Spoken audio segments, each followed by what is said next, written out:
Bom dia, um feliz sábado a todos os irmãos, sejam bem-vindos mais esse sábado na nossa igreja, a nossa escola sabatina. Nós aqui e você aí na sua casa, conectado conosco, serviremos ao Senhor, amém? Uma manhã gelada, um sábado com bastante frio, temperaturas baixas. Quando me levantei hoje estava 6 graus, mas Deus é tão maravilhoso que Ele, logo após a chuva, já mandou esse sol para aquecer o nosso ambiente, né?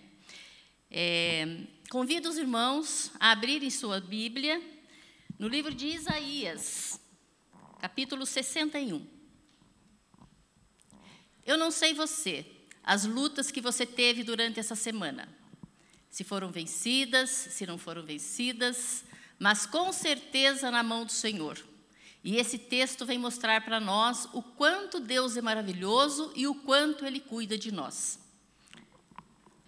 Versículo 10 e 11 diz assim: regozijar-me-ei muito no Senhor, a minha alma se alegra no meu Deus, porque me cobriu de vestes de salvação e me envolveu com um manto de justiça, como noivo que se adorna de turbante, como noiva que se enfeita com as suas joias.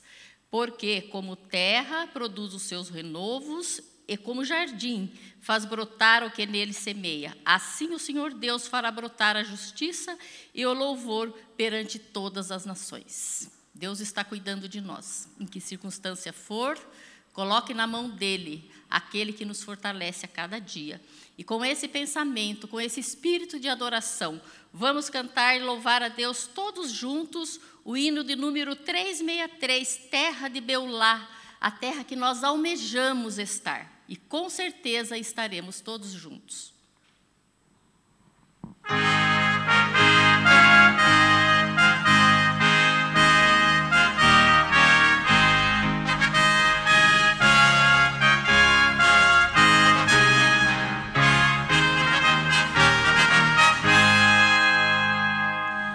Ouço ao longe sons de lutas, brados de batalha. É a terra envolta em guerra de pecado e dor. Mas as coisas deste mundo já não me perturbam, pois habito em terra.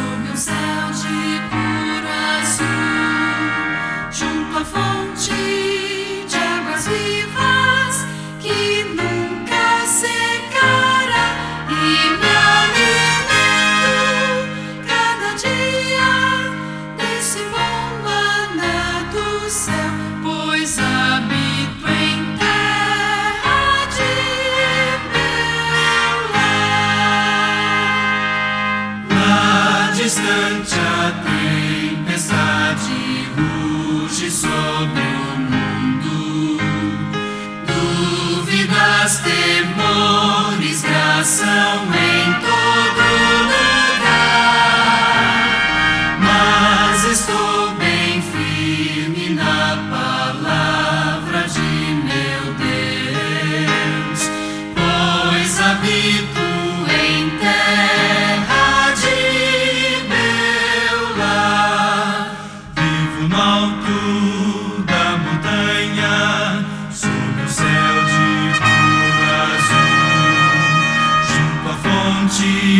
de águas vivas que nunca secará, e me alimento cada dia desse bom maná do céu, pois habito em terra de Beulá.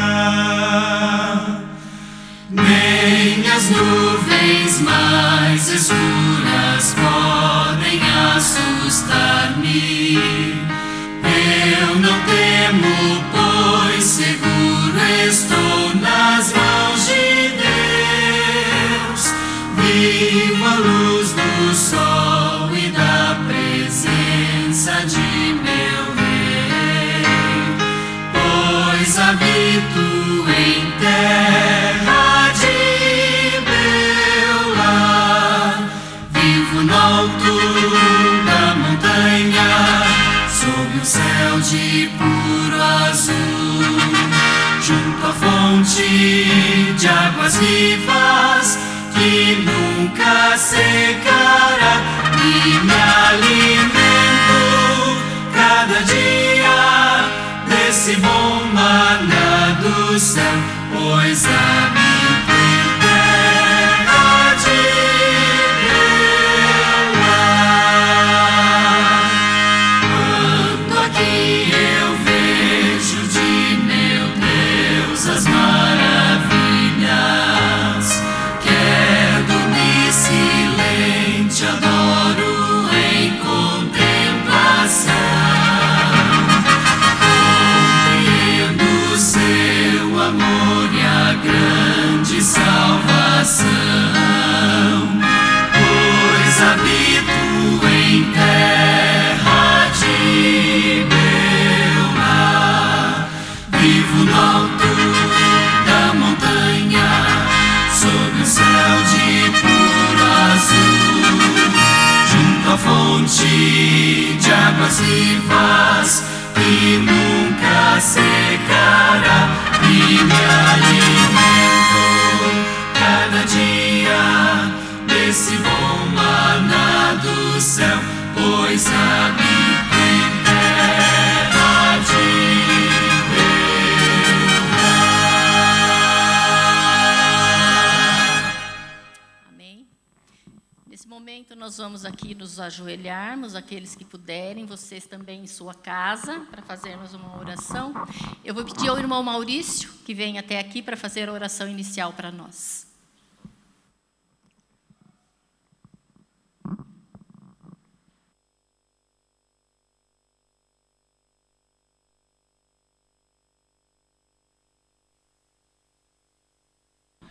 Bom dia, irmãos. Feliz sábado.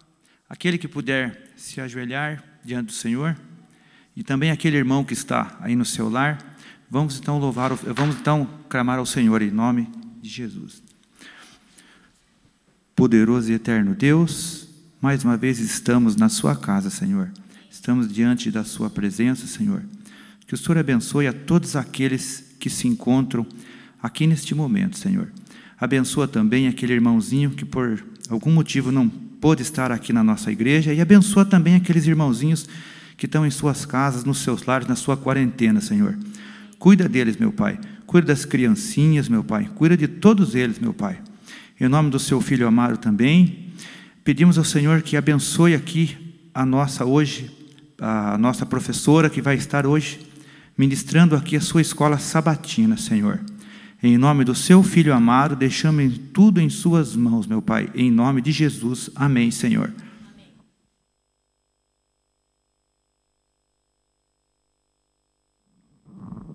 O maná espiritual que Deus mandou para nós essa semana tem como tema Ministrando com Jesus.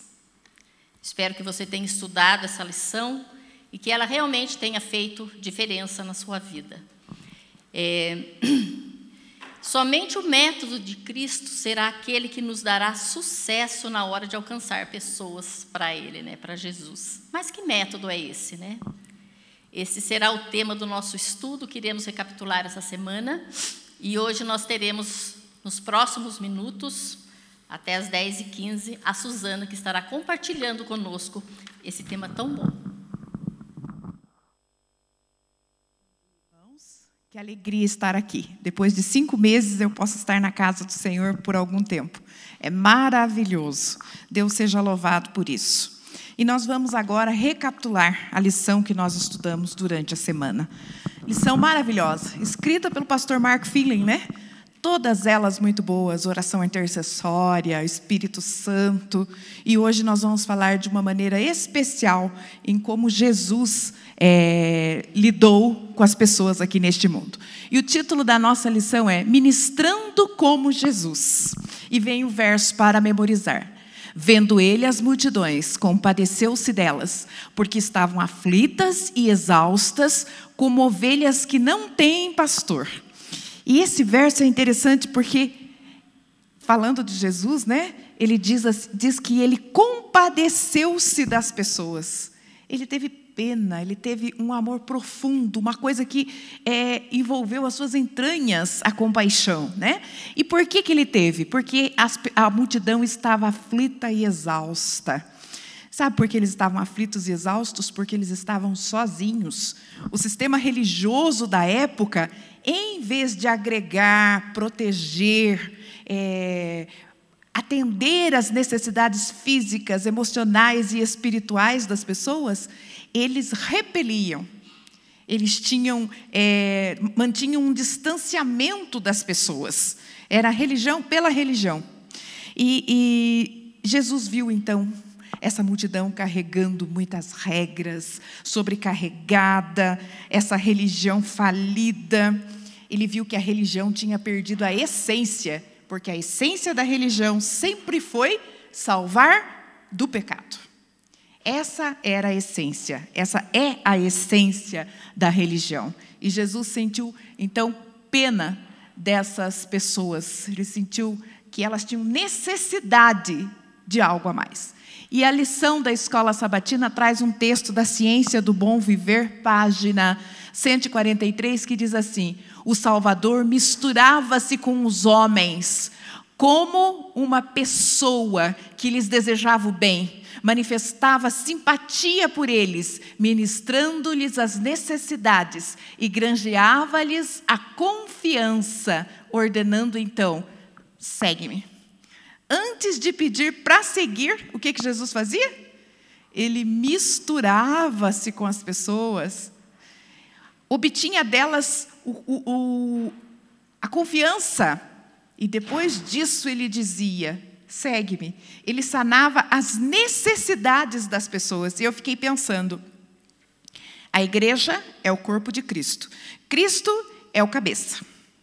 Jesus, ele veio e nos mostrou como é que a igreja deve se portar. Nós devemos nos portar como Cristo. Então, nós precisamos nos misturar às pessoas, nós precisamos viver entre elas, elas têm que ver alguma coisa diferente em nós, para depois elas quererem estar aqui no nosso meio. Agora pense, se nós simplesmente despejarmos sobre elas o legalismo, não mostrar o amor, não mostrar a outra parte que Jesus mostrava, nós não temos chance de trazê-las. Ou melhor, podemos até trazê-las, mas não vamos mantê-las aqui em nosso meio, porque saberão quem nós somos. Tem um hino que fala, né? Saberão quem nós somos pelo amor.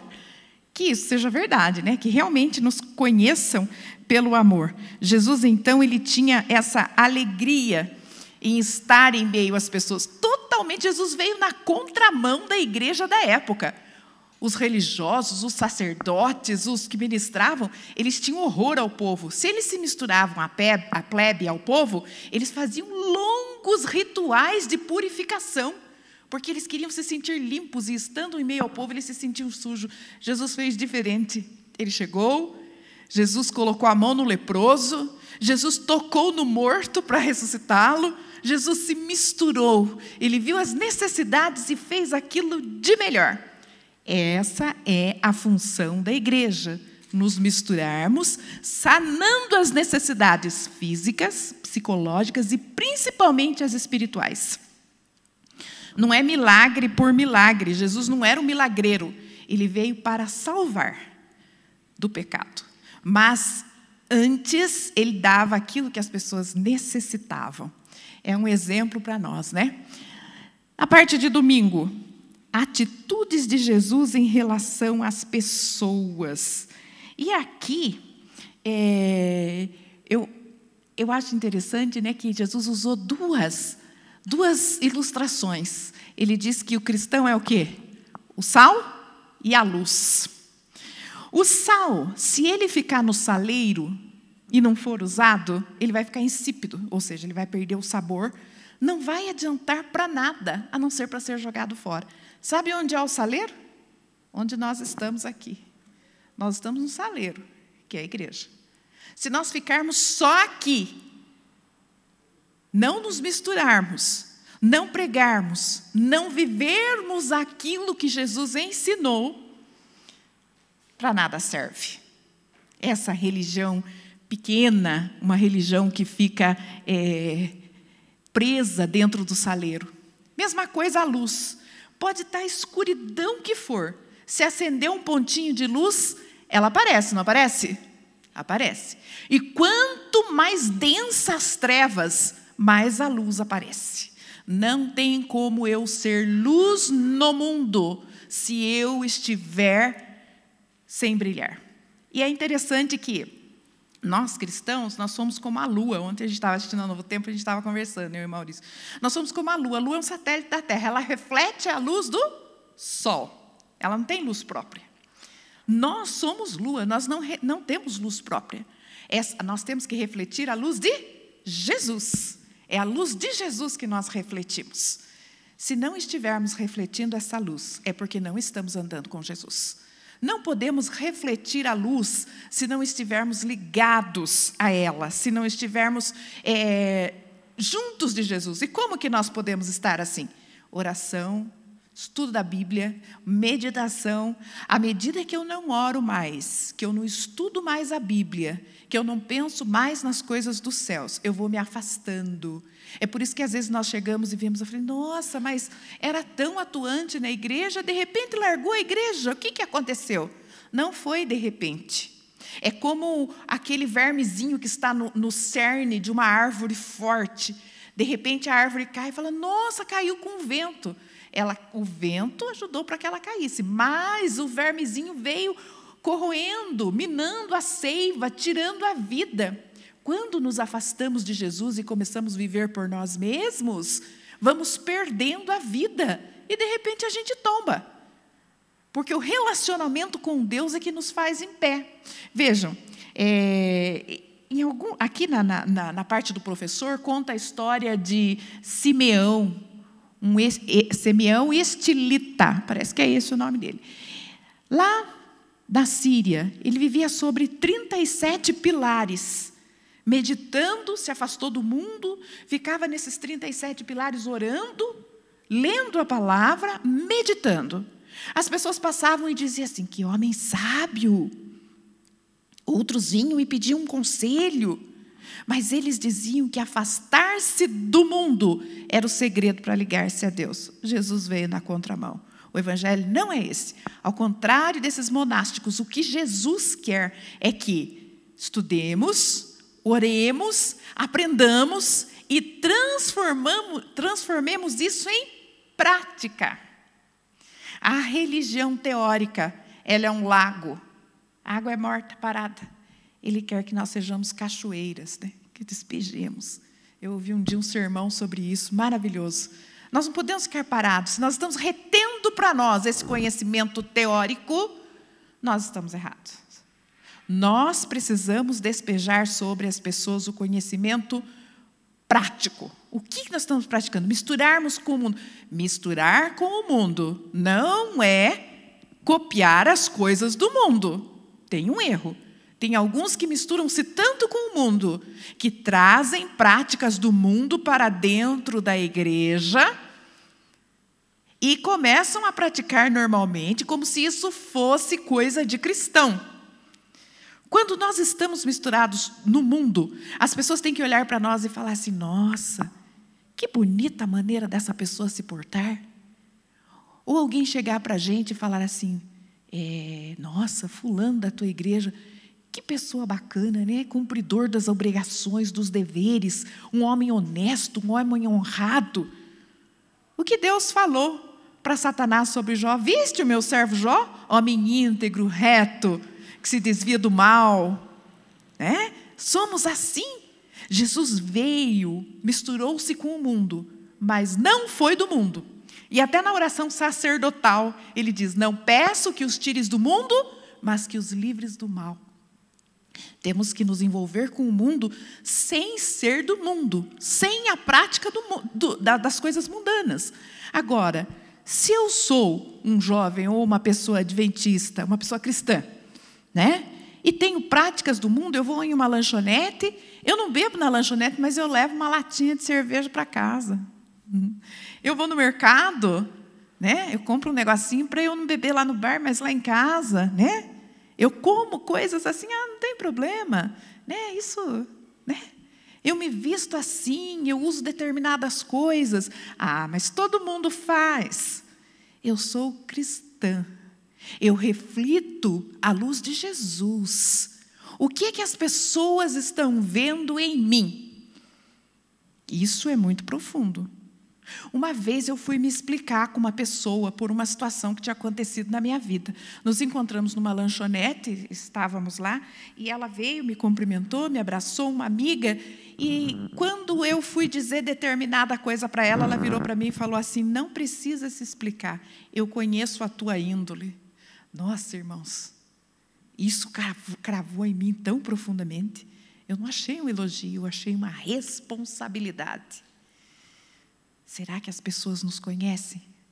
Porque ser cristão de sábado, bonito, arrumadinho, não é isso que Jesus veio pedir a nós. Aqui diz que Jesus, ele se misturava às pessoas. E aqui diz, na lição, a verdadeira riqueza do mundo são quem? Cristãos, eu e você. São cristãos comprometidos, que fazem a diferença em prol do reino de Deus. Seus atos amorosos, de serviço altruísta, preservam a bondade do mundo e dão sabor à sua atmosfera. Será que nós damos sabor? Se está alguém com problema, você chega e fala coisas boas, ou você chega e fala assim: não, a vida está difícil mesmo, sabe? Está difícil, é isso, aquilo. Cristão não murmura. Cristão entrega para Deus e confia. Chegarão tempos, e já estão muito próximos, que nós viveremos pela fé. Pela fé de verdade. Se nós não desenvolvermos esta fé, nós não ficaremos aqui. Nós desistiremos, porque parece que está muito longe. Temos que desenvolver joelho no chão, oração, conversa com Deus. Se essa pandemia não servir para eu e você virmos que o Senhor está chacoalhando o nosso ninho, para que nós tenhamos uma vida diferente, então nada mais vai nos ajudar. Porque está sendo difícil, irmãos. Muito difícil. Para nós, essa coisa psicológica, né? Eu, faz 5 meses que não venho à igreja, sinto uma necessidade. Né? Mas tem pessoas passando outros tipos de necessidade, fome, desemprego. Só Jesus, se nós não nos apegarmos a Ele, nós não estaremos aqui quando a pandemia passar. Porque agora nós temos uma outra igreja, a igreja de pijama, que assistem os cultos lá na casa e talvez não tenham vontade de voltar para estar na casa do Senhor. Precisamos tomar muito cuidado, sondar o nosso coração e ver como nós estamos. Vamos ao mercado, vamos ao banco, enfrentamos filas quilométricas, mas não estamos aqui assentados com todo esse cuidado que a casa de Deus tem tido. Para onde estamos indo? Muito bem. Vamos para a parte de segunda-feira, que o tempo urge, né? Segunda-feira, como Jesus tratava as pessoas. Eu li um livro assim, no colégio adventista, nós trabalhamos esse livro, acho que o Jason se lembra, deve ser do tempo do Jason, é daquele nosso tempo lá. Como Jesus tratava as pessoas. Esse livro foi lançado em 1985, e depois eu vi que tem uma propaganda dele no final da lição, é de Morris Vendon, como Jesus tratava as pessoas, e ele é, lembra, né, amigo? Ele é encantador. Eu nunca me esqueci desse livro. Quando eu comecei a estudar a lição, eu falei, aquele livro. Daí, quando eu cheguei no final da lição, eu vi a propaganda do livro. Né? E esse livro dizia como Jesus se misturava. É um livro maravilhoso. Quem tiver a oportunidade, Jesus se misturava, ele olhava. Quando ele olhou para o jovem rico, a senhora Wright diz que ele o amou. Ele o amou. Ele teve desejo que aquele rapaz o seguisse. Ele queria que estivesse com ele. Quando Jesus olha para mim, para você, com toda a nossa dificuldade em servi-lo, Ele nos ama. E Ele diz, ela podia vencer para estar comigo. Ele podia vencer para estar comigo. E aqui na parte de segunda-feira diz assim, desejar a todas as nações, página 22. Só o amor desperta o amor. Não adianta você tentar bater Não vai. Aquele filho rebelde, se você bater de frente, ele nunca fará. É o amor. E, ainda na página 826, o maravilhoso amor de Cristo abrandará e subjugará os corações, quando a simples repetição de doutrinas nada conseguirá. Se eu sou amoroso, se eu demonstro o amor de Cristo, se as pessoas veem em mim Jesus, isso é muito melhor do que eu descarregar sobre a pessoa um monte de doutrinas. Não que isso não seja necessário. O amor é para atrair. E depois que a pessoa sente atração por Jesus, aí ela vai conhecer tudo que Jesus pode oferecer e o que eu tenho que fazer, porque a Bíblia diz: se me amais, guardareis os meus mandamentos. Então nós temos que atrair com o amor. Qual tem sido o gesto da nossa igreja? Eu lembro que nos últimos anos que eu estava na faculdade, a faculdade já estava começando com um projeto com os professores e sempre cobravam da gente que nós devíamos ter um projeto que nós pudéssemos atrair a sociedade para dentro da faculdade. Daí eles tinham lá o núcleo jurídico, o núcleo administrativo, para que nós fizéssemos um projeto, porque a faculdade tinha que ser útil à sociedade. Se a faculdade tinha que ser útil, imagine a igreja. Nós temos que ser útil à sociedade.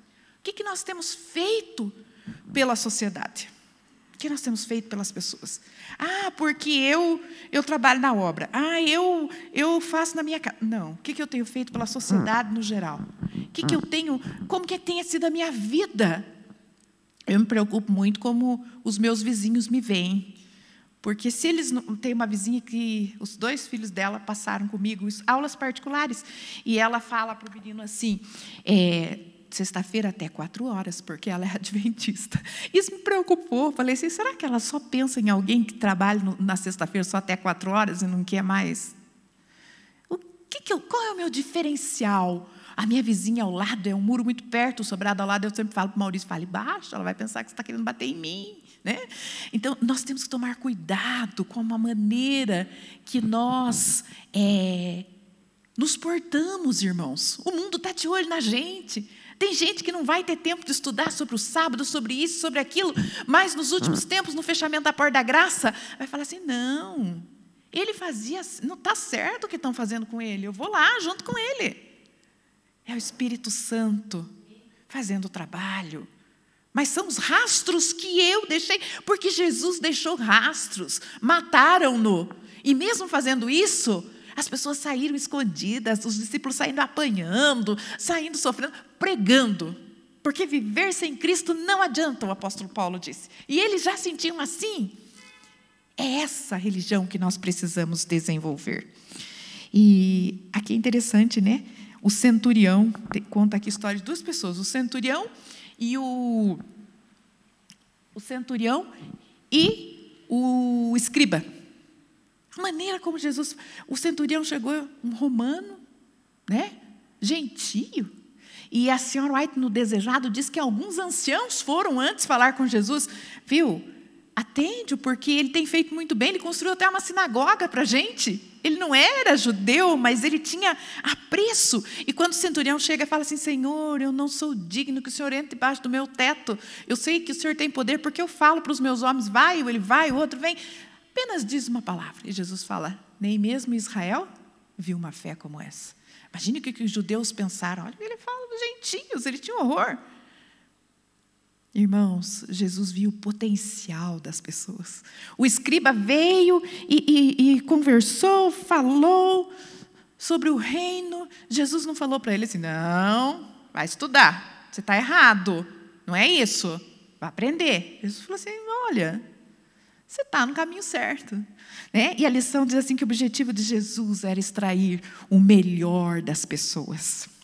Ele tirava o melhor das pessoas, ele tentava levantar, porque elas estavam caídas, psicologicamente, emocionalmente, um reino tirano, um governo corrupto. Alguma semelhança? Elas estavam sofrendo com doenças que matavam porque não tinham recursos. Elas estavam morando no templo porque era difícil conseguir uma habitação, elas tinham pouca roupa, eram pessoas judiadas, e Jesus misturou-se a elas. Que coisa maravilhosa.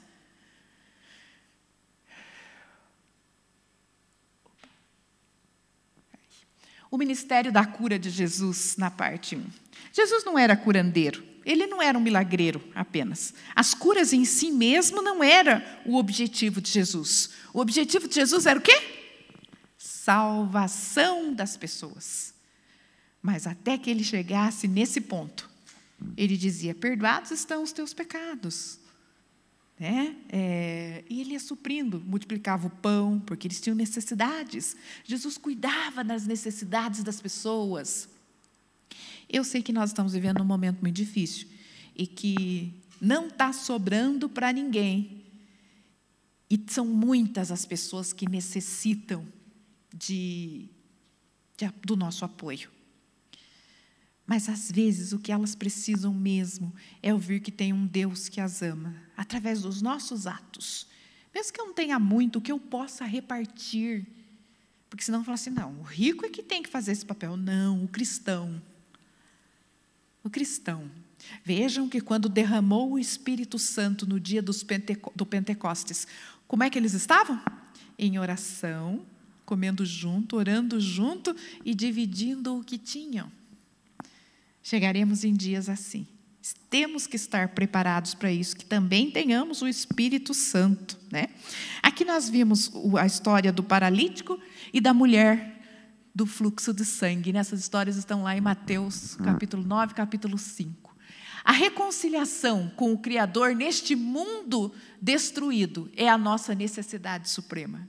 Reconciliação com o Salvador. Eu lembro que a educação adventista ela tem como objetivo, meta, missão, agora me mistura tudo, restaurar no homem a imagem de Deus. Esse é o objetivo do Evangelho, é o nosso objetivo, restaurar no homem a imagem de Deus. Aí eu já falei do monge, que vivia lá, e o paralítico. Vejam o esforço para trazerem aquele homem até Jesus. Eles fizeram um buraco no teto, os amigos desceram o paralítico, e Jesus então disse, perdoados estão os teus pecados. E o povo, Jesus falou, mas se for mais fácil, então levanta-te, anda, toma o teu leite. Jesus sabia que aquele homem tinha coisas que pesavam em seu coração. Ninguém conhece a alma como Jesus. É por isso que a oração é tão importante, porque quando eu me ajoelho para falar com Deus, é impossível eu falar mentiras, o Senhor me conhece. Ontem uma irmã me mandou uma coisa dizendo, irmã, eu não tenho mais palavras para orar, eu não consigo mais orar. Ela não é da nossa igreja, a gente faz um trabalho, E eu disse para ela, não use palavras então, se ajoelhe e chore diante de Jesus. Ninguém consegue chegar diante de Jesus e mentir. Porque ele conhece as necessidades da alma. Ele sabia do que aquele homem precisava. Ele estava sobrecarregado por causa de toda a tradição, de todo o abandono, de tudo aquilo que a igreja da época devia fazer por ele. Porque o objetivo da igreja é cuidar dos seus. Nós devemos tomar muito cuidado com isso, E mesmo porque o objetivo de Jesus tanto era a salvação que todos que Jesus curou, ressuscitou, eles morreram de novo, não morreram?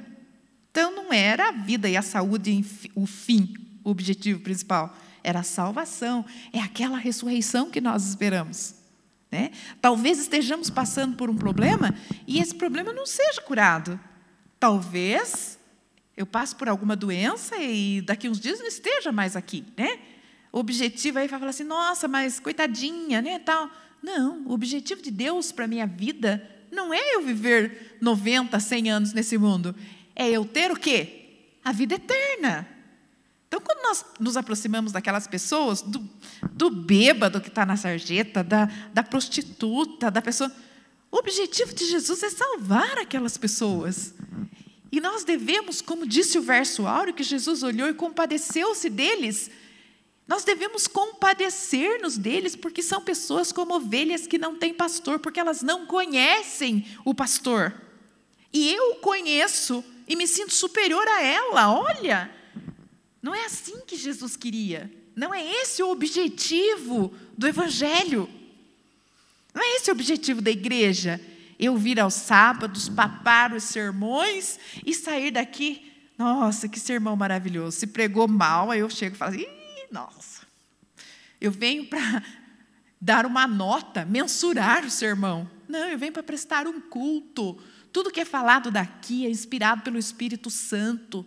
E eu tenho que pegar aquilo para a minha vida, não para a vida do outro. Ah, se ele tivesse aqui, não. O que Deus está querendo falar comigo, o que precisa ser mudado em mim. É igual essas lições, irmão.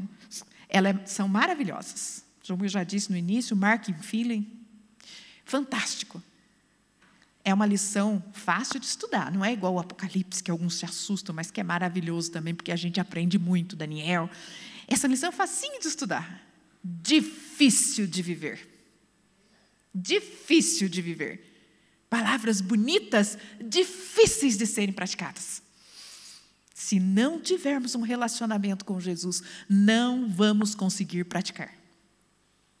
Nós, por nós mesmos, não temos luz. Nós temos que refletir a luz de Jesus. Por isso que, se nós contemplarmos a Jesus, nós somos transformados. Mas o que você anda contemplando? O que você anda contemplando? Os problemas da vida? As dificuldades? Tá. E se tudo isso não se resolver em pouco tempo e Jesus voltar antes? Você perdeu aquilo que você estava esperando e perdeu a vida eterna. Porque a sua contemplação, seus olhos estavam fitos em coisas erradas. Não é? Muito bem, a parte de quarta-feira agora. Vamos ver lá o Ministério da Cura de Jesus, parte 2. E aqui nós vemos que os ensinos de Jesus se dividiam em 3 partes. Pregação, ensino e cura. Essa cura, às vezes era a cura física, mas às vezes era a cura da alma, cura espiritual. O Senhor quer nos curar. Ele quer que nós tenhamos a salvação. E ali embaixo diz assim: Ele veio para nos habilitar a viver com superabundância, agora e para sempre. Se a vida aqui não está tendo superabundância, está tendo alguma coisa errada. Ah, mas não está sobrando, está apertado. Não é disso que Jesus está falando. Jesus está falando aqui daquela supremacia dele no coração. É quando eu sinto tanta necessidade de Jesus e eu me preencho com Jesus. Você pede os frutos do Espírito, ou o fruto do Espírito na sua vida? Sabia que a alegria é um fruto do Espírito Santo? Eu peço para Deus me dar alegria em toda e qualquer situação. Todos os dias da minha vida, porque eu não sei quantos dias mais eu terei, quem de vocês afirma quantos dias mais vocês terão? Pedir a alegria, mas não a alegria que o mundo dá, porque essa é muito difícil. Nós somos muito cobrados. Nós precisamos de muito, segundo o padrão do mundo. Mas a alegria, segundo Jesus, é ter o coração preenchido por esse amor maravilhoso de Deus. E vamos que o nosso tempo já... Opa! Aí. Opa! Quinta. O que importa para Jesus? Daí Mateus 25, 31 a 46, descreveu o cristianismo genuíno e as áreas do ministério, acho que a pergunta 7 é essa, que são tratadas. Quais as áreas do ministério?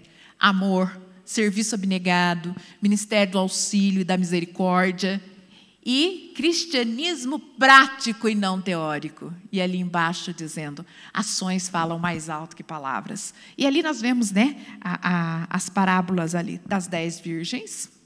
As 10 estavam esperando Jesus. As 10 dormiram, mas 5 acordaram e estavam com o azeite, que é o Espírito Santo. Elas estavam buscando o Espírito Santo.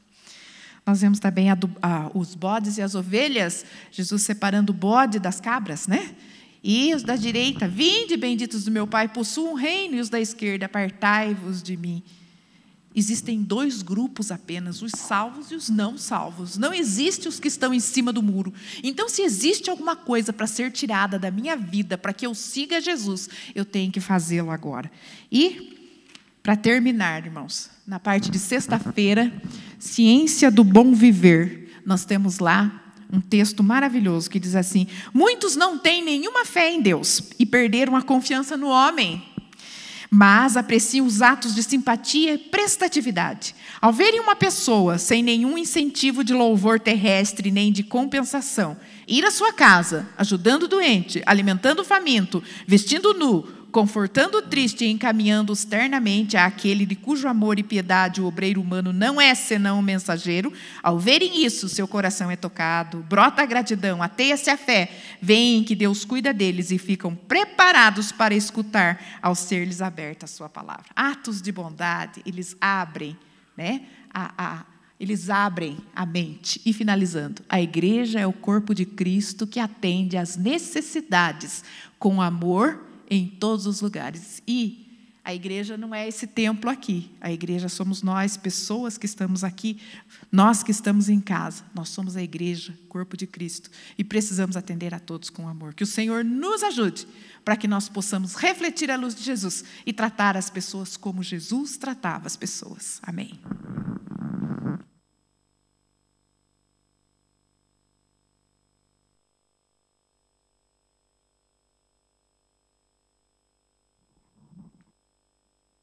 Muito bem, uma lição muito linda, como a Suzana falou, muito bonita para ser estudada, mas difícil de ser praticada.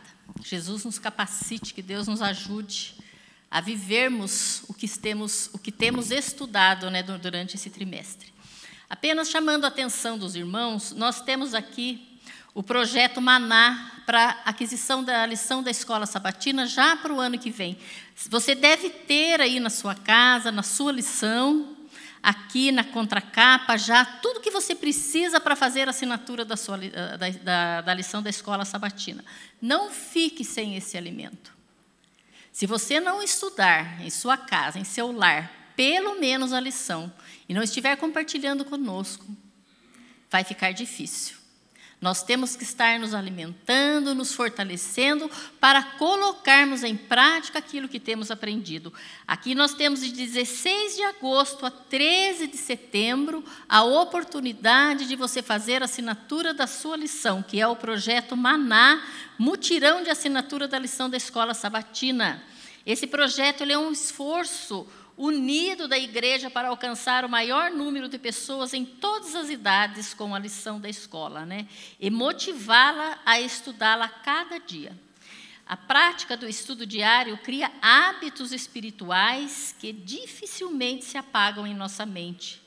Então, nós precisamos fortalecer o nosso crescimento espiritual, nossas convicções fundamentadas na palavra de Deus, e nos motiva, né, para que nós possamos compartilhar o que aprendemos cada dia, unindo e fortalecendo a família.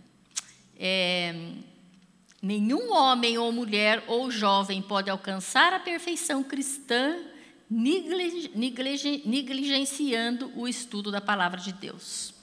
Queridos irmãos, nesse momento, nós vamos finalizar a escola sabatina.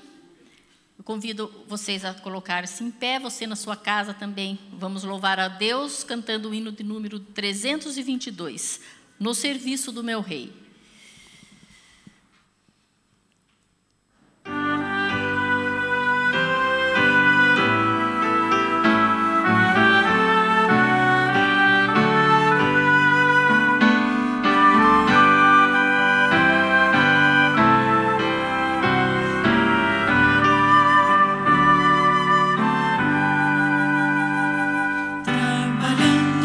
Jesus, eu sou feliz e venturoso. A seus pés eu minha alma satisfiz. Em Jesus eu sou feliz. Ao serviço do meu Rei, meus talentos eu darei.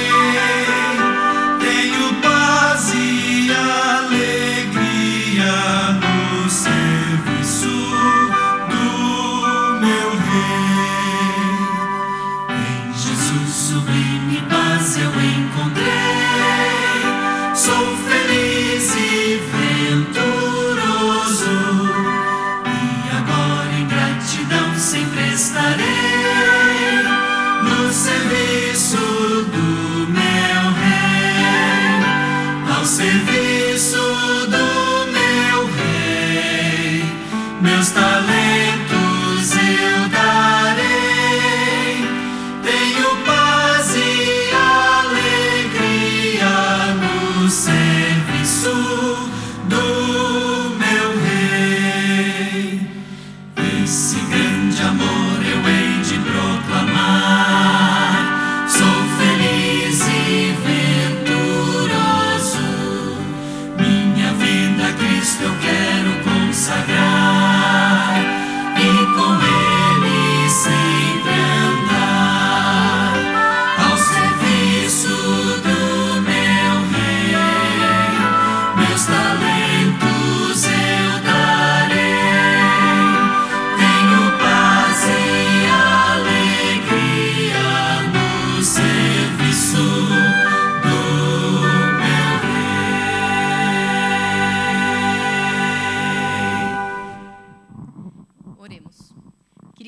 Deus, obrigado, Senhor, por estarmos aqui reunidos mais essa manhã.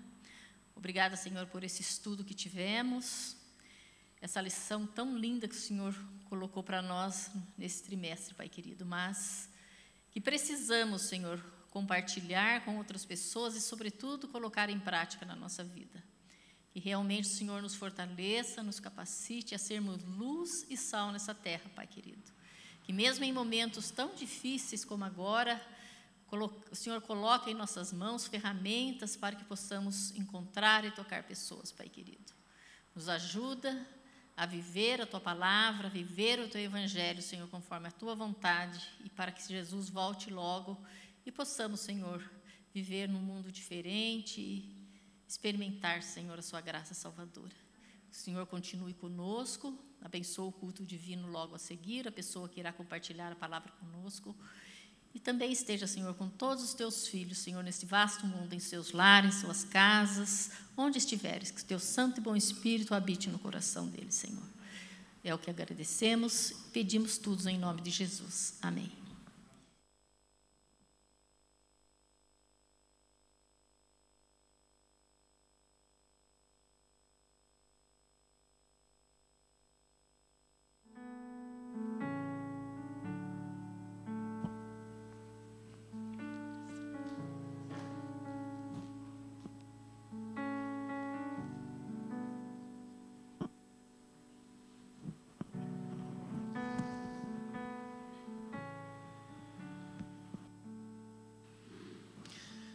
Mais uma vez, bom dia a todos, feliz sábado.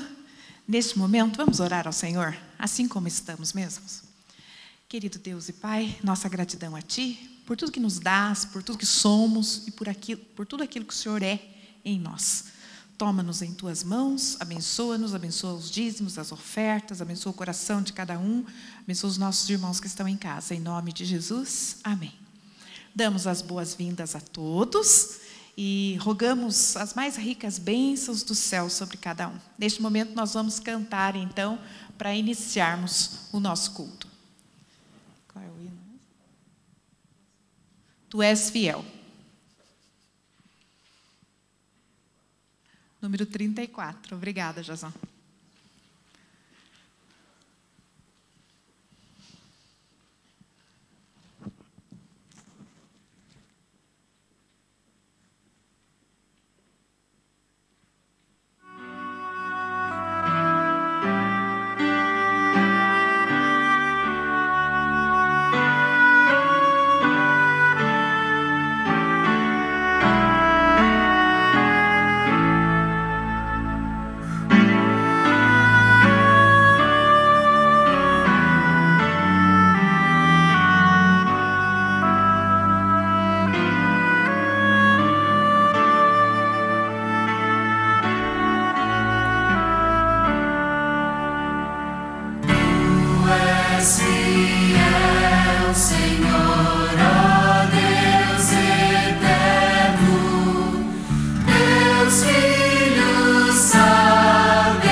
reverentemente, aqueles que puderem, dobrem seus joelhos para conversarmos com Deus.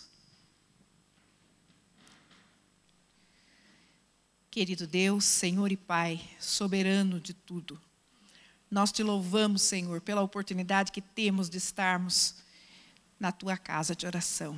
Obrigada, Senhor, porque muitos não podem estar aqui, mas o Senhor nos deu esse privilégio, Senhor. Também oramos por aqueles que estão em casa, Senhor, que estas bênçãos que nós viemos aqui buscar recaiam sobre cada um que está assistindo também. Que a tua misericórdia, a tua bondade e o teu amor, que nunca se esgotam, estejam sobre nós, Senhor. Abençoa-nos nesta manhã. Toma em tuas mãos a pregadora, a professora Lígia. Teu Espírito Santo fale através dela, Senhor, aos nossos corações. Toma cada um de nós que estaremos envolvidos prestando este culto ao Senhor. Que o Senhor aceite a nossa adoração. Que o Senhor aceite, Senhor, o nosso coração. Aceite o perdão, o pedido de perdão pelo nosso pecado, Senhor. E toma-nos em tuas mãos, em nome do Senhor Jesus. Amém.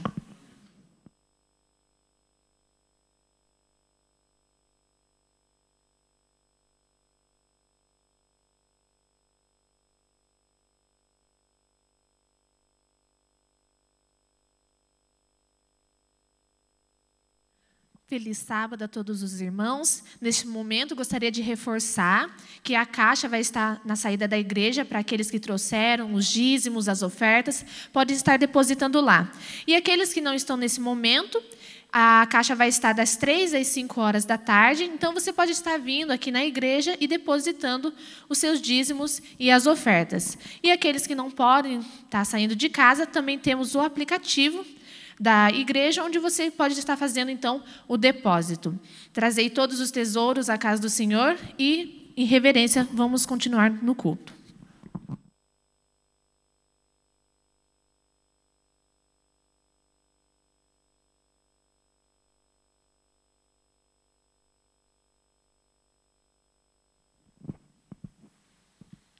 Feliz sábado a todos os irmãos. É muito bom estarmos aqui na casa de Deus, podendo louvar o seu nome. Fazia aí alguns meses, né, que eu não vim aqui, devido a toda essa situação, mas hoje meu coração se encheu de alegria ao adentrar as portas dessa igreja. E como é bom nós estarmos aqui louvando juntos, né? Eu imagino a alegria de Deus quando Jesus voltar e nos levar para morar junto com Ele no céu. Se nós estamos felizes e gratos por podermos estar aqui, Deus ainda estará muito mais feliz quando nós estivermos todos reunidos lá no céu. E hoje é um dia muito especial para a nossa igreja. Nós estamos comemorando hoje a campanha do Quebrando o Silêncio.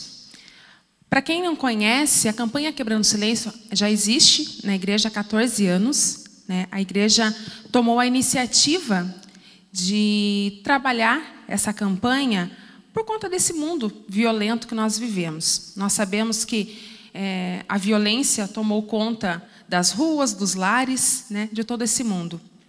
E, pensando em uma maneira de conscientizar as pessoas e trabalhar essa questão da violência, a igreja lançou essa campanha em 2002, e que ela tem por objetivo conscientizar e preparar as pessoas no combate à violência. E, sobretudo, também apresentar estratégias e maneiras que nos ajudem a ajudar essas pessoas também. E todo quarto domingo, anualmente, né, todo quarto domingo, a igreja, então, dá uma ênfase a esse tema. E, para a glória de Deus, hoje, além dos 8 países da América do Sul estarem trabalhando a campanha do Quebrando o Silêncio, agora também é lei estadual. Então, hoje, todo o estado de São Paulo, desde outubro de 2019, votou esse projeto como uma lei. Então, todo o estado de São Paulo hoje também está dando uma ênfase a respeito da campanha do Quebrando o Silêncio. E durante todos esses anos, nós tivemos diversos temas, entre eles pornografia, alcoolismo, suicídio, abuso infantil. E esse ano, além do tema principal, que é o feminicídio, a igreja também está trabalhando como tema secundário o abuso infantil. E como aqui na igreja, e acredito que também dentro de todos os lares que estão nos assistindo, temos crianças, né, crianças pequenas, crianças da idade escolar. Eu gostaria de dar uma pincelada muito rápida a respeito desse tema. É muito importante ensinarmos às nossas crianças o cuidado que elas devem ter com o corpo, né? Mostrando para as crianças as partes que elas não devem deixar que ninguém toque, mesmo que seja alguém conhecido, porque, por incrível que pareça, o abuso infantil muitas vezes começa dentro de casa.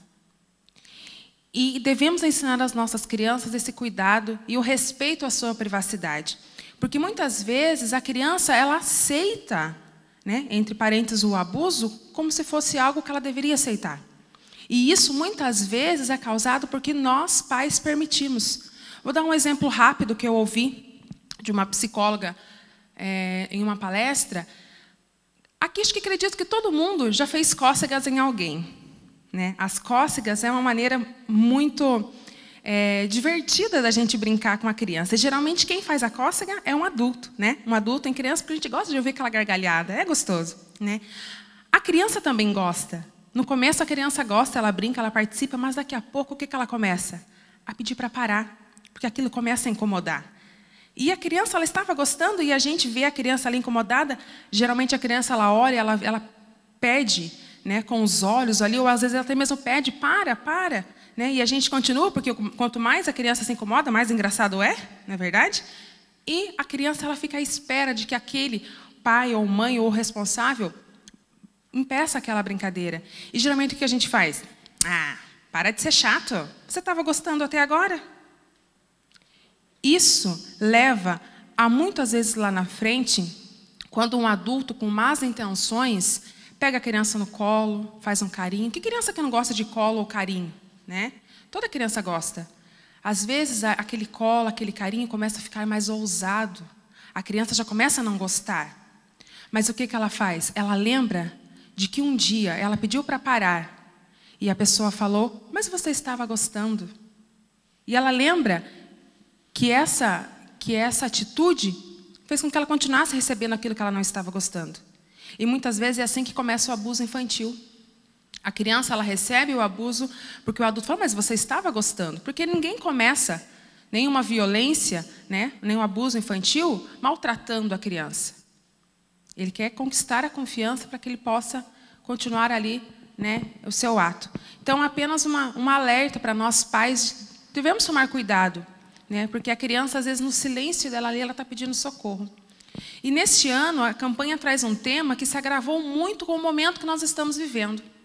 Hoje estamos todos, né, dentro de casa, nos mantendo isolados e 41,4% de casos aumentaram em apenas 2 meses no estado de São Paulo. O feminicídio ele cresceu de uma forma muito grande agora, porque nós estamos dentro de casa. Um dos atos, uma das exigências do agressor é manter a pessoa, a vítima dentro de casa. E isso fez com que aumentasse muito a violência doméstica, né? No Código Penal brasileiro, o feminicídio ele é considerado um crime hediondo. É assassinato de uma mulher cometido por razões em torno de uma condição de ser do sexo feminino, né, ou algum tipo de crime de origem de violência doméstica ou discriminação à condição da mulher. Então, além de todo o engajamento do enfrentamento do Covid-19, a sociedade ainda tem outro desafio, né, que é prestar apoio às mulheres e às meninas que estão enfrentando esse tipo de situação. E nós, como igreja, não podemos fugir dessa realidade. Não podemos fechar os olhos e fingir que nada está acontecendo. Pode ser que eu não conheça, você não conheça, mas alguém sabe de pessoas ou suspeitam de alguém que esteja sofrendo de violência doméstica. E como igreja, nós devemos aprender como lidar com as estratégias e dar suporte para quem precisa de apoio nesse momento. E eu convido os irmãos a abrirem a Bíblia em João 10, verso 10.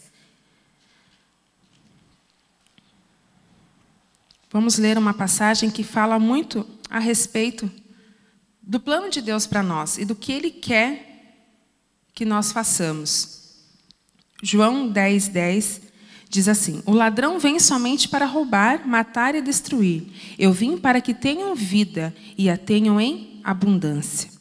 Como é bom nós sabermos que mesmo em um mundo tão caótico, um mundo tão violento, Deus promete que podemos viver felizes e de forma abundante. E essa é a promessa que nós devemos espalhar para todos. E antes de nós continuarmos, eu gostaria de convidar você a fechar seus olhos e mais uma vez orarmos. Bondoso Deus, amado Pai, somos gratos, Senhor, por o Senhor nos deu a oportunidade de estarmos aqui te louvando e te bendizendo. Pedimos que o seu Santo Espírito nos ilumine neste momento, Senhor, que possamos aprender aqui importantes lições para colocarmos em práticas na nossa vida, mas acima de tudo, Senhor, de levarmos para outras pessoas que precisam também aprender como o Senhor nos ama e quanto o Senhor tem um plano especial para a minha e para a vida de cada um de nós. Nos abençoa, continua conosco, em nome de Jesus. Amém. Eu gostaria de convidar vocês para meditar comigo na história de uma menina. Essa menina, ela era órfã. E não sabemos as circunstâncias em que ela foi criada ou as circunstâncias em que seus pais, né, ela perdeu os pais, mas não tenho dúvidas de que não foi fácil a vida dessa menina sem um pai, sem uma mãe. Não sei se aqui dentre nós ou existe alguém que cresceu sem o pai ou sem a mãe, ou se conhece pessoas que foram adotadas, mas sempre, por melhor que seja a família, pessoas que foram adotadas, muitas vezes, ficam pensando como seria se eu tivesse sido criada pelos meus pais. Eu conheço uma pessoa que ela foi adotada logo que ela era criança, bem pequena, família maravilhosa, teve uma educação excelente, hoje ela é bem-sucedida, tem uma vida muito boa, é feliz. Mas uma vez ela me falou assim, como será que teria sido a minha vida se eu tivesse sido criada pelos meus pais biológicos? Por mais feliz que seja a vida, sempre fica esse pensamento. E essa menina, ela foi criada por um tio. Ela foi criada numa terra estranha, ela pertencia a um povo que era diferente. E talvez, se fosse nos dias de hoje, com tanto bullying que corre na escola, com certeza ela seria discriminada na escola, rejeitada, porque as crianças são maldosas também às vezes. Elas gostam de discriminar aqueles que são diferentes, de separar aqueles que são diferentes. E, infelizmente, elas aprendem isso em casa. Né? Muitas vezes aprendem isso em casa. E essa menina, talvez também, além da discriminação que ela sofreu na infância, pode ser que quando ela ficou adolescente, ela também sofreu discriminação da sociedade. Porque como ela seria uma esposa boa se ela não teve uma mãe para lhe ensinar todos os ofícios de como ser uma esposa, de como ser uma boa dona de casa, de como ser uma boa mãe? Então, essa moça deveria ter tido uma infância e uma adolescência não muito agradável, embora tenha sido criada por uma pessoa que a amasse. E eu acredito que essa menina, que agora com certeza vocês já imaginam e sabem de que eu estou falando, Esther. Esther é uma história que eu sempre gostei muito, desde criança. Eu imaginava Esther como um livro de conto de fadas, né? A menina que cresce e vocês conhecem a história, que se torna uma rainha. Eu adorava o livro de Esther. Hoje eu entendo um pouco mais o livro de Esther e continuo gostando ainda mais. Esther é uma das pessoas que eu quero ver no céu. E essa menina cresce, sendo criada por um primo, sendo fiel ao seu povo, e ela aparece no momento crucial da sua vida e da história. Esther, ela tinha aproximadamente 17 anos quando ela aparece na história. E eu convido vocês a abrir a Bíblia comigo em Esther, capítulo 2. Nós não iremos ler o livro todo, mas iremos dar algumas pinceladas para nós entrarmos na história. Esther, verso 2, de 8 ao 10.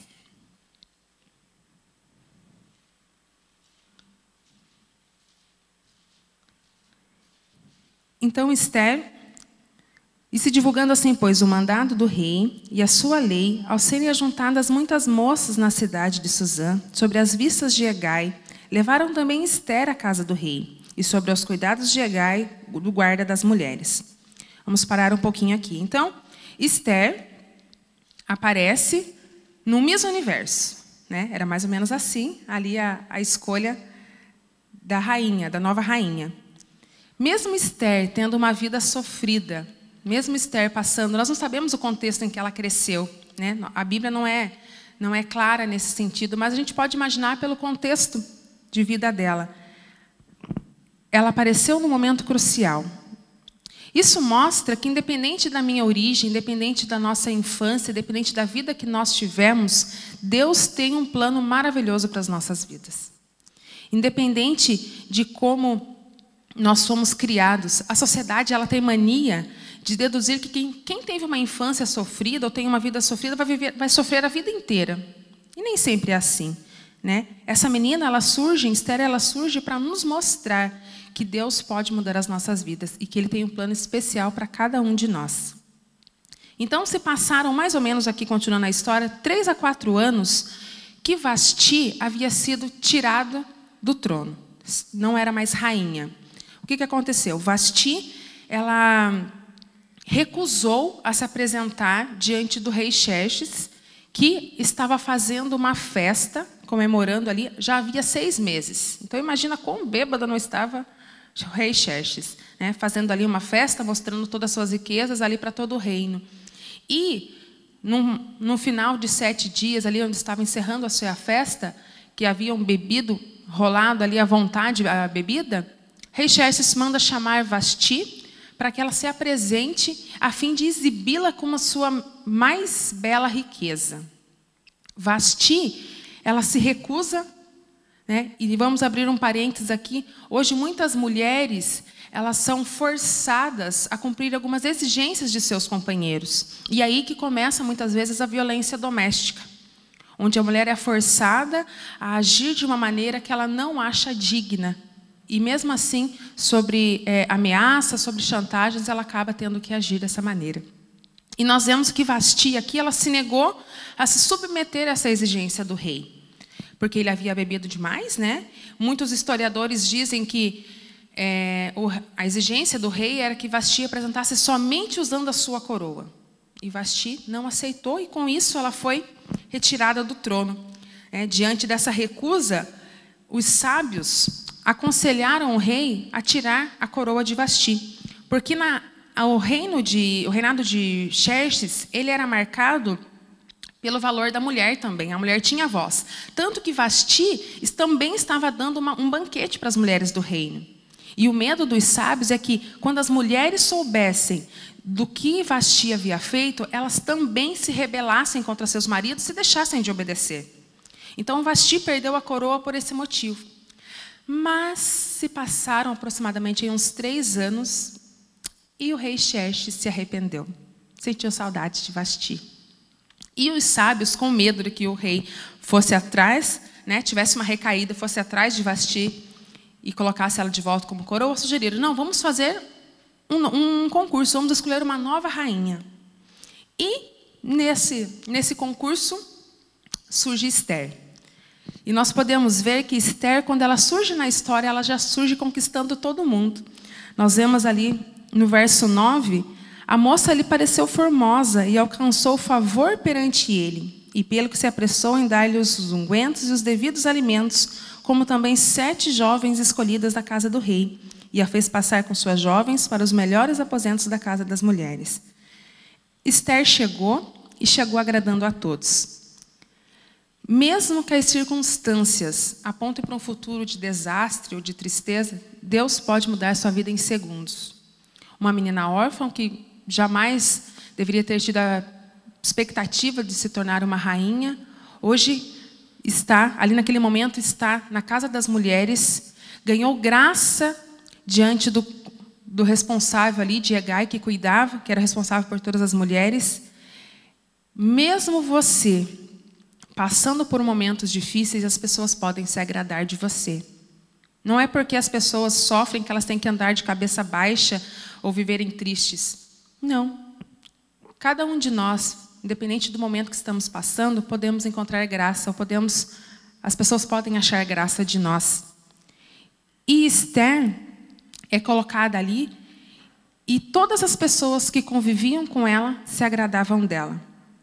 Por mais pesado que sejam os nossos fardos, devemos crer e agir na certeza de que Deus realizará grandes coisas em nosso favor, assim como Ele estava realizando na vida de Esther. E Esther passa ali por 6 meses na mirra e mais 6 meses em outros tratamentos de beleza. Gente, que mulher não queria isso, né? Eu fiquei com inveja de Esther, eu confesso. Esses dias atrás eu passei por um procedimento dermatológico. Fiquei ali meia hora deitadinha numa maca, eu já me senti uma princesa. Imagina Esther 1 ano nesses tratamentos, deve ter sido muito bom. E depois de um ano, Esther deveria se apresentar diante do rei. E quando ela se apresenta, a Bíblia mais uma vez diz que o rei se agrada. Então Esther realmente era uma pessoa muito agradável. E o rei não se agradou dela simplesmente porque ela tinha um rostinho bonito. Assim como você não deve ser agradável pelas pessoas simplesmente porque você é uma boa profissional ou um bom profissional, ou porque você é um bom esposo, uma boa esposa, uma boa mãe. Seja agradável sempre, para que as pessoas, quando cheguem perto de você, falem: nossa, como é bom, como é agradável conversar com essa pessoa. Devemos ser agradáveis, porque Jesus era agradável. Jesus era uma pessoa que todos queriam estar perto. Onde Jesus estava, multidões estavam atrás dele. Que possamos ser agradáveis também. E o rei se agrada de Esther e agora ela é rainha. E é interessante que a Bíblia fala que depois que Assuero se casou com... Assuero, também chamado de rei Xerxes, se casou com Esther, ele trouxe paz e alívio para as suas províncias. Gente, Assuero era o homem mais poderoso do mundo naquela época. E o simples fato dele se casar com Esther, ele parou de querer brigar. Ele parou de querer ir para guerras. Ele trouxe alívio para as suas 127 províncias. Tudo isso porque Esther, que nesse ponto da história, nós já estamos chegando no auge da sua história, ela já tinha por volta de 21 anos, ela já havia modificado um reino. É por isso que eu te digo, independente da sua origem, existe esperança para você e para mim. Independente da situação que nós estejamos vivendo, Deus tem um plano maravilhoso. E Ele quer realizar isso na sua vida e por meio da sua vida. Deus quer usar eu, quer usar você, cada um de nós, do nosso jeito simples, com a nossa origem simples, com o nosso modo pecaminoso de ser. Deus quer nos usar e nos transformar. Mas a história de Esther não é o conto de fadas que eu lia quando era menina. Não que eu não seja menina ainda, né? Ainda sou super jovem, mas não é um livro de conto de fadas. O livro de Esther traz uma lição riquíssima e poderosa.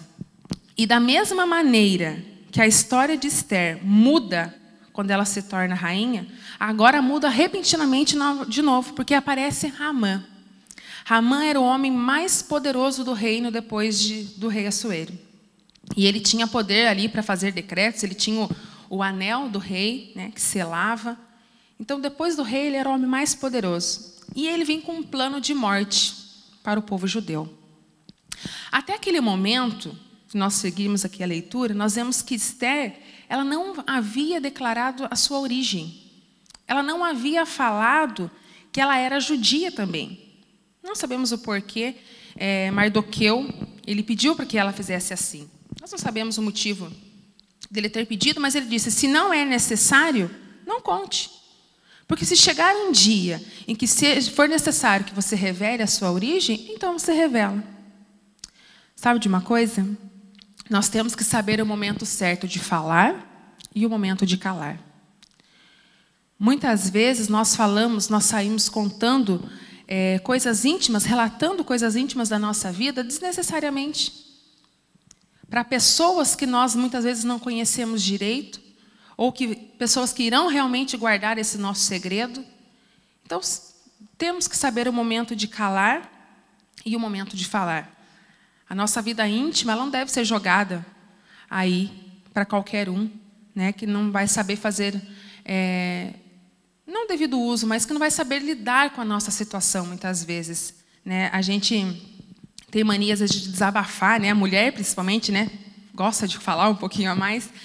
E nós temos que aprender a medir as nossas palavras, seja para abençoar a vida das outras pessoas, seja para contar sobre coisas nossas mesmos. E se chegar até nós palavras de outras pessoas que devem ser mantidas em sigilo, nós também devemos fazer isso. Não devemos aí sair contando. As pessoas devem confiar em nós. E Esther, ela aprende que o silêncio também é uma forma poderosa de falar quem somos. Se Esther tivesse contado lá no início a sua origem, pode ser que ela nem tivesse chegado a esse concurso, porque o povo judeu, nós sabemos ali que ele não era um povo benquisto, né? Não era um povo que era agradável aos olhos das outras pessoas, não pelo fato de ser do seu comportamento, mas simplesmente pelo fato de ser judeu. Então, se Esther houvesse contado a sua origem, pode ser que ela nem chegasse a esse posto de rainha. E é exatamente isso que Mardoqueu fala para ela. Ele a chama, porque até esse momento Esther não sabia do plano de Hamã. Ele a chama e conta que Hamã marcou um dia específico para a morte de todos os judeus. E que mesmo Esther sendo rainha, ela poderia não se livrar da morte. Ou ela poderia se livrar da morte ali, mas ela teria também as consequências recairiam sobre ela. E ele diz que talvez seja para este momento que você foi escolhida rainha. Havia se passado ali 4, 5 anos, entre 4 e 5 anos de que Esther já havia se tornado rainha até esse momento. E talvez fosse para esse momento que Deus escolheu você como rainha. Você já parou para pensar? Se não parou, pensa agora comigo. Deus escolheu você para um momento específico. Deus te escolheu para uma profissão específica. Deus te escolheu para uma família específica, para uma comunidade específica. Deus te escolheu para uma igreja específica, porque Ele tem um plano muito especial para você. Você ainda pode ser mais útil do que você já é. Todos nós temos a nossa utilidade e nós devemos ter esse senso de missão, esse senso de influência, porque por mais que nós não queiramos, nós estamos influenciando as pessoas mesmo sem saber. As nossas atitudes, o nosso comportamento, ele fala muito mais do que as nossas palavras. E às vezes aquilo que eu falo não condiz com aquilo que eu vivo. E é isso que vai servir de influência. Eu ouvi a história daquela palestrante, a doutora Rosana Alves. Ela conta que quando ela estava na faculdade, ela foi para a faculdade, ela foi morar numa casa que era tipo uma edícula. Tinha uma casa, era uma casa no fundo e os proprietários moravam na frente. E havia um muro que dividia ali aquela casa. E ela passava de manhã à tarde ali, só cumprimentava, falava bom dia, boa tarde, convidava de vez em quando aquele casal para ir à igreja, mas eles nunca haviam aceitado. E passaram-se os anos, quando ela terminou a faculdade, ela foi entregar as chaves da casa. E quando ela entregou as chaves, a senhora da casa falou assim: eu vou sentir muito a sua falta, menina. Ela pensou, mas como assim sentir minha falta? A gente nem tinha tanto contato assim, né? Era mais ali um contato diário de cordialidade. E ela falou assim: como que vocês vão sentir a minha falta? A mulher falou assim: olha, toda sexta-feira, quando vai começando a entrar a noite, nós pegamos a nossa cadeira e nós vamos sentar no muro para ouvir você cantar. E ela pensou assim: nossa, ou ela deveria ter ensaiado mais, ou deveria não ter cantado, né? Mas aquela mulher falou que toda sexta-feira eles sentavam atrás do muro para ouvir a doutora Rosana Alves cantar. E mesmo que estivessem com visitas, esse era um ritual que eles não abriam mão. E até a dona da casa contou que uma vez eles estavam com toda a família ali reunida, disse que foi entrando assim o sol. Ela falou: gente, peguem as suas cadeiras, vamos lá para o muro, está entrando a noite, vai ficar noite, vamos para o muro. E o pessoal foi lá para o muro sem entender o porquê, e ali eles cantavam e ouviam ela cantar. E ela falou assim: tem uma música que você canta que a gente fica torcendo para que você cante ela toda sexta-feira. Ela falou: ou deve ser a menos desafinada, né? Ou a mais conhecida por eles. Mas vocês perceberam que mesmo sem nós querermos, nós somos influências? As nossas atitudes, elas falam. Como eu me comporto no local onde eu trabalho, como eu trato as pessoas, como eu me comporto em casa, as minhas atitudes falam. E mesmo que eu não queira, eu sou influência. Você é influência. E agora nós estamos aqui com Esther, que diante desse plano, né, de Hamã, pediu para que o povo orasse e jejuasse com ela por 3 dias. E ali ela se apresentaria diante do rei, né, se colocaria diante do rei. E é interessante que assim, Esther, ela se prepara. Ela ora, ela jejua por 3 dias. Porque mesmo sendo rainha, a Esther não tinha autoridade para chegar até o rei sem ser convidada. Nós sabemos que ninguém podia fazer isso, né? Nem mesmo a rainha. E ela chega até o rei, né? E ela sugere ali, convida o rei para 2 banquetes. Esther sabe que o reinado de Xerxes, ele também era marcado por muitas festas, muitos banquetes. Eles gostavam de uma comida, parece a minha família. A gente não pode ter uma oportunidade que a gente quer reunir para comer. Acredito que vocês sejam assim também, né? E tem aquele ditado que crente não bebe, mas come, que é uma maravilha. Não é verdade? Que bom. E o reino de Assuero era marcado por banquetes. Dizem que as festas comuns, a história conta que as festas comuns, assim, simples, eram servidos mais de 140 tipos de pratos diferentes. Eu ia adorar estar nessas festas. E Esther conhecia, né, sabia que esse era um meio dela chegar até o rei. E ela se prepara. E ela vai até o rei. E quando ela chega até o rei, com medo, porque se ele não estendesse o cetro para ela poderia até mesmo morrer. Esther chega ali apreensiva, mas quando o rei vê Esther, mais uma vez ela acha graça diante dele. E ele a recebe, estende o seu cetro e pergunta para Esther: Esther, o que você quer? Qual é a sua petição? Me fala que eu te darei até metade do meu reino. Gente, mais uma vez eu fiquei com inveja de Esther. A gente fala para o marido, ele fala assim, ou é um sapato ou outro, né? Com certeza, o professor Adriano não é assim, né? Você fala assim, não, a Cátia, escolhe o que você quer. Não é verdade? O Elton também faz isso com a Larissa, não é? Mas Deus dá força, viu? Deus não dá luta que nós não possamos vencer. Não dá um fardo que a gente não possa suportar. E Esther, diante de toda essa bondade do rei, ela não pede metade de um reino. Ela não pede um closet novo. Ela roga, ela suplica pela sua vida e pela vida do seu povo. E eu achei tão interessante que aquele pedido de Esther, ela poderia pedir somente pela vida dela, é verdade? Mas ela pede também pela vida do seu povo. Vocês acham que o rei que oferece metade do seu reino para sua esposa não amava ela? E vocês acham que um rei, um homem apaixonado pela sua esposa, poderoso, não poderia imediatamente dar uma cidadania para Esther? Falou, opa, peraí, ela não é judia. Ela é do nosso povo. Mas Esther se apresenta como alguém que sofre com o seu povo. E sabe, a dor do seu irmão, ela também é sua dor. O problema do seu irmão é seu problema. E quando nós estamos diante de alguém que sofre, nós precisamos nos colocar como alguém disposto a aliviar a dor do outro, aliviar o sofrimento do outro.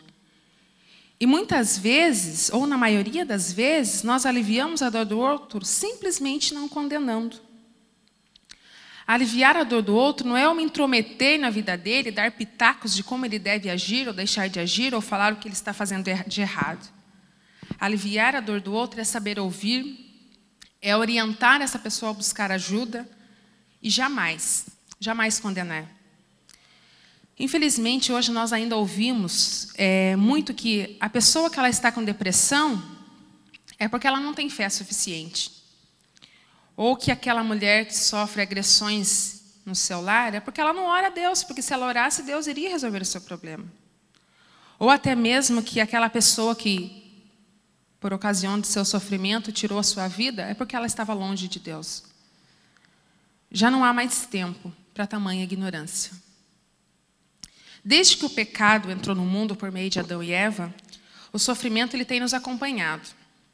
E esse sofrimento o pecado, a injustiça é uma característica do pecado.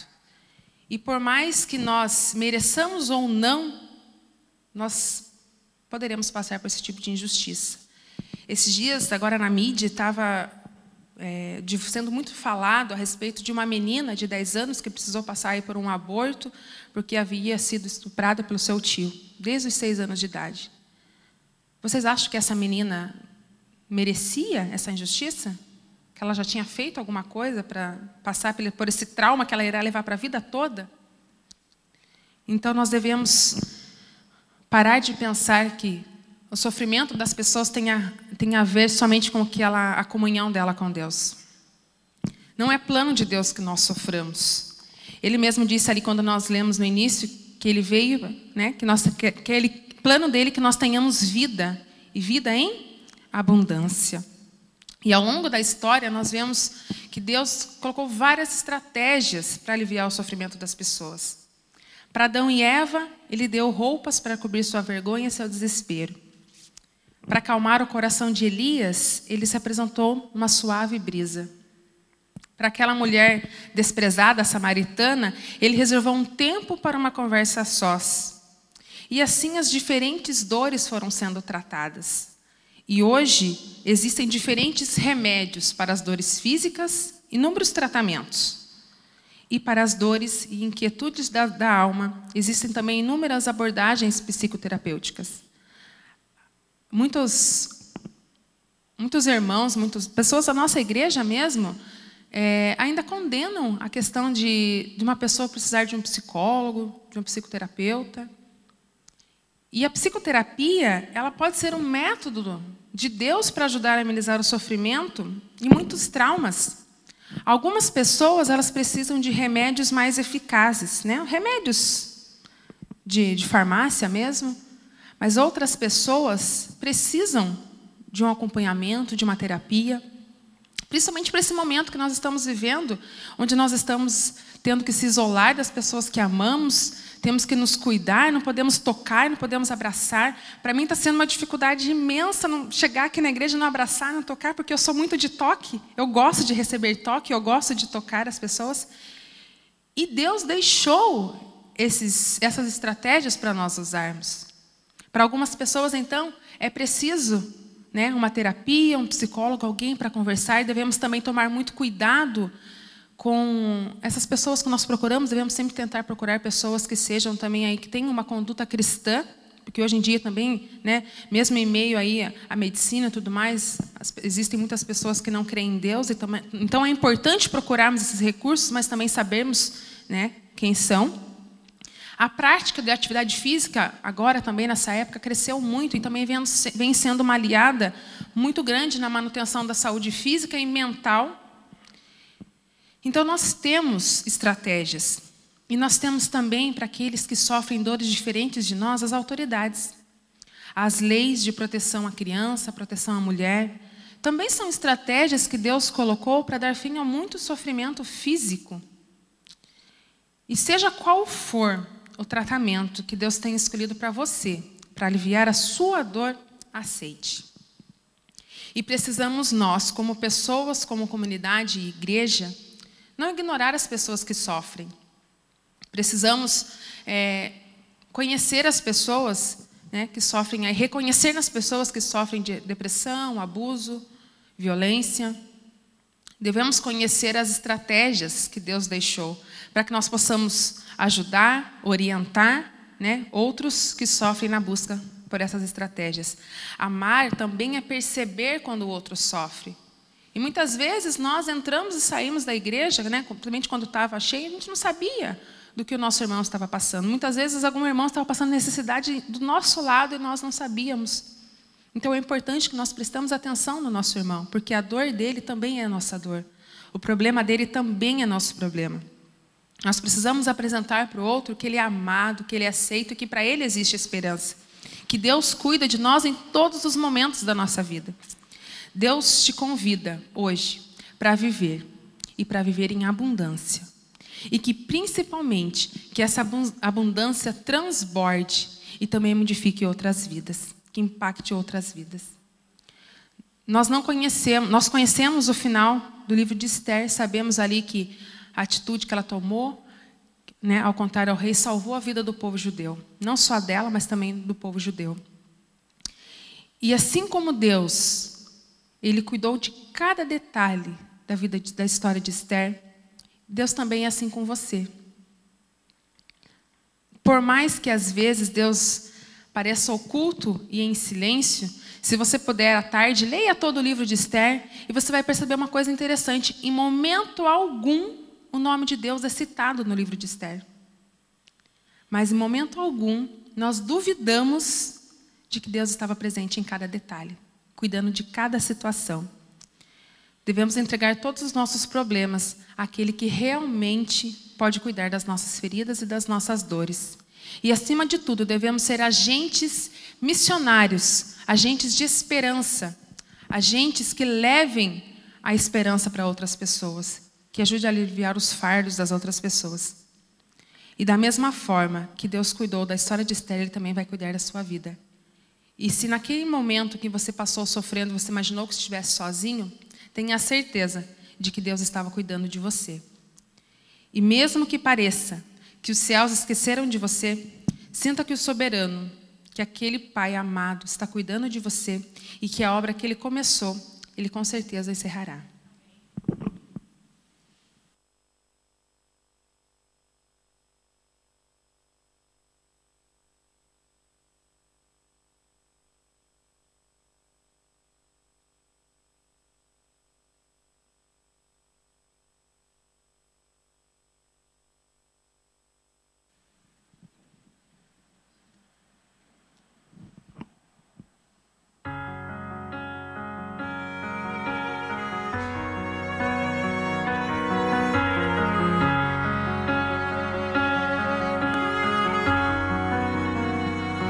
Cuidei de você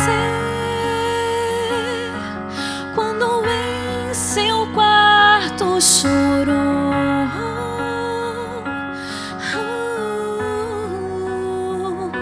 Cuidei de você quando o céu da sua vida se fechou. Cuidei de você.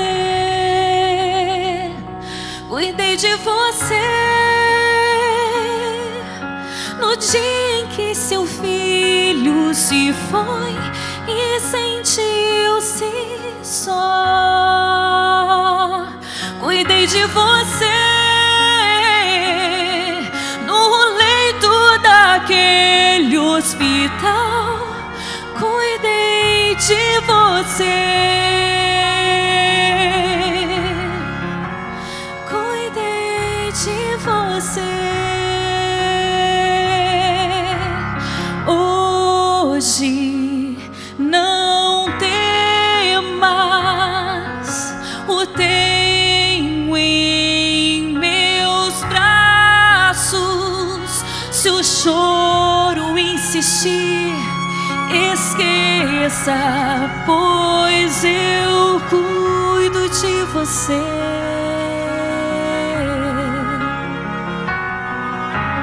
Ouça, meu filho,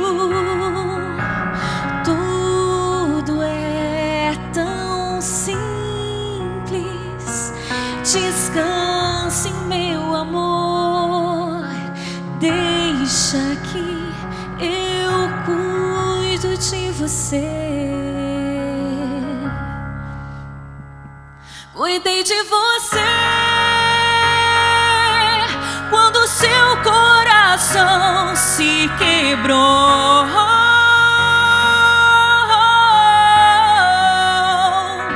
Cuidei de você quando a situação se apertou. Cuidei de você. Cuidei de você naquele momento cruel.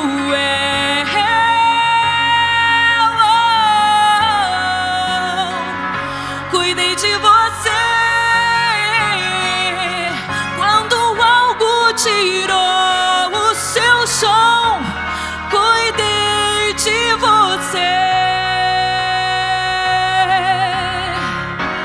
Cuidei de você. Hoje não temas, o tenho em meus braços. Se o choro insistir, esqueça, pois eu cuido de você.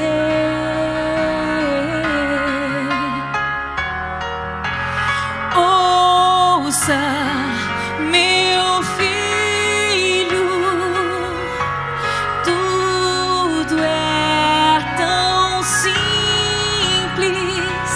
Descanse, meu amor, deixa que de você.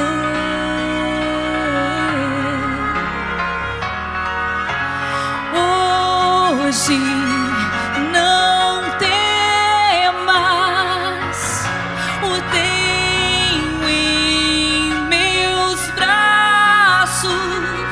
Se o choro insistir, esqueça, pois eu cuido de você.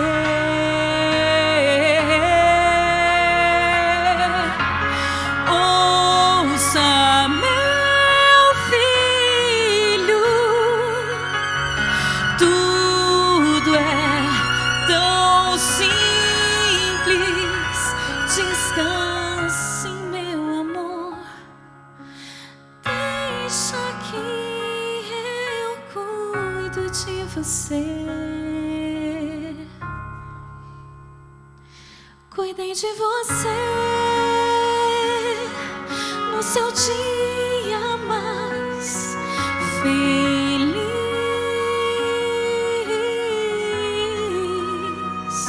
Cuidei de você em cada conquista que fez. Cuidei de você, filho, eu cuido de você.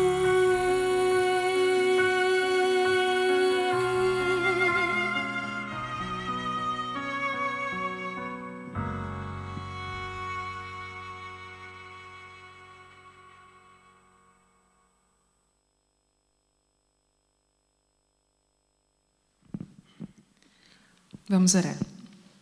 Querido Deus, muito obrigada, Senhor, por cuidar de cada um de nós.